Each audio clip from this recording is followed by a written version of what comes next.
एक बार भगवान विष्णु जी शेषनाग पर बैठे बैठे बोर हो गए और उन्होंने धरती पर घूमने का विचार मन में किया।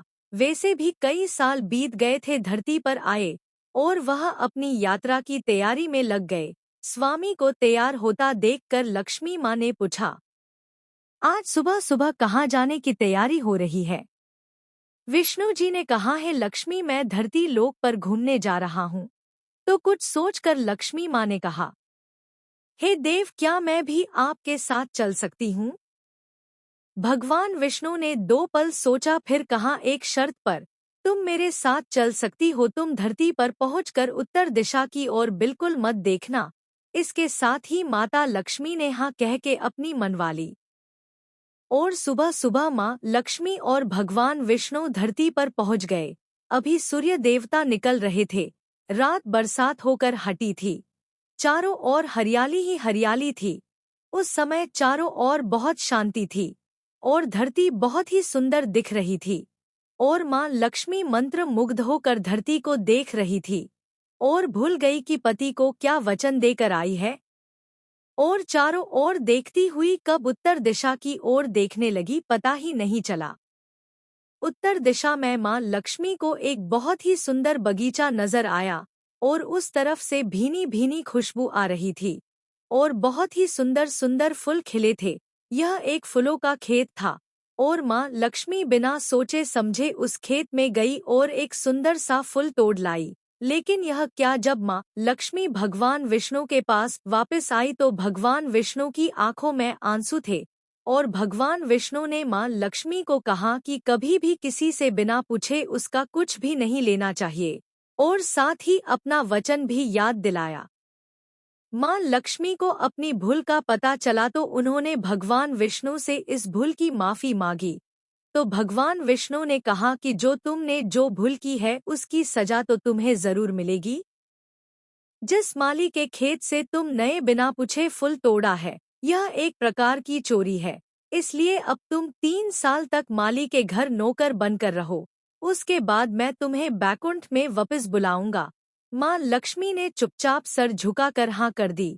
आजकल की लक्ष्मी थोड़े थी और माँ लक्ष्मी एक गरीब औरत का रूप धारण करके उस खेत के मालिक के घर गई। घर क्या, एक झोपड़ा था और मालिक का नाम माधव था।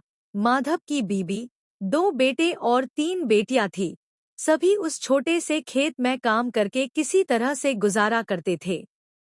माँ लक्ष्मी जब एक साधारण और गरीब औरत बनकर जब माधव के झोपड़े पर गई तो माधव ने पूछा, बहन तुम कौन हो और इस समय तुम्हें क्या चाहिए?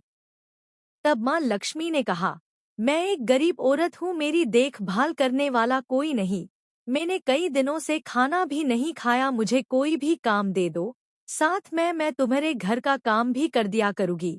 बस मुझे अपने घर में एक कोने में आसरा दे दो। माधव बहुत ही अच्छे दिल का मालिक था।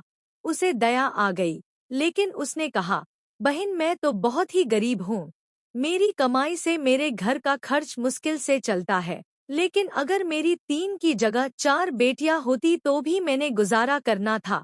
अगर तुम मेरी बेटी बनकर जैसा रूखा सूखा हम खाते हैं उसमें खुश रह सकती हो तो बेटी अंदर आ जाओ। माधव ने माँ लक्ष्मी को अपने झोपड़े में शरण दे दी और माँ लक्ष्मी 3 साल उस माधव के घर पर नौकरानी बनकर रही। जिस दिन माँ लक्ष्मी माधव के घर आई थी उससे दूसरे दिन ही माधव को इतनी आमदनी हुई फूलों से कि शाम को एक गाय खरीद ली। फिर धीरे धीरे माधव ने काफी जमीन खरीद ली और सबने अच्छे अच्छे कपड़े भी बनवा लिए और फिर एक बड़ा पक्का घर भी बनवा लिया। बेटियों और बीबी ने गहने भी बनवा लिए और अब मकान भी बहुत बड़ा बनवा लिया था।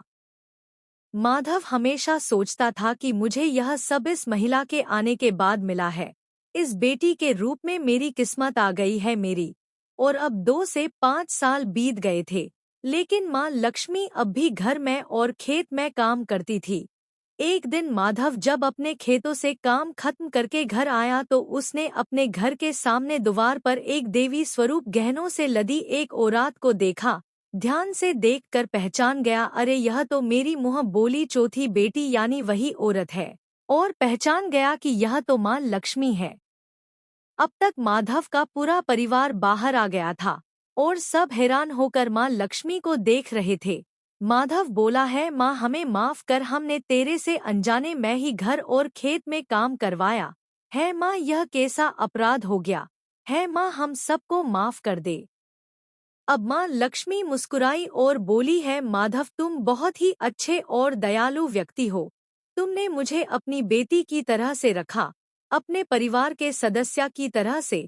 इसके बदले मैं तुम्हें वरदान देती हूँ कि तुम्हारे पास कभी भी खुशियों की और धन की कमी नहीं रहेगी। तुम्हें सारे सुख मिलेंगे जिसके तुम हकदार हो। और फिर माँ अपने स्वामी के दोबारा भेजे रथ में बैठकर बैकुंठ चली गई।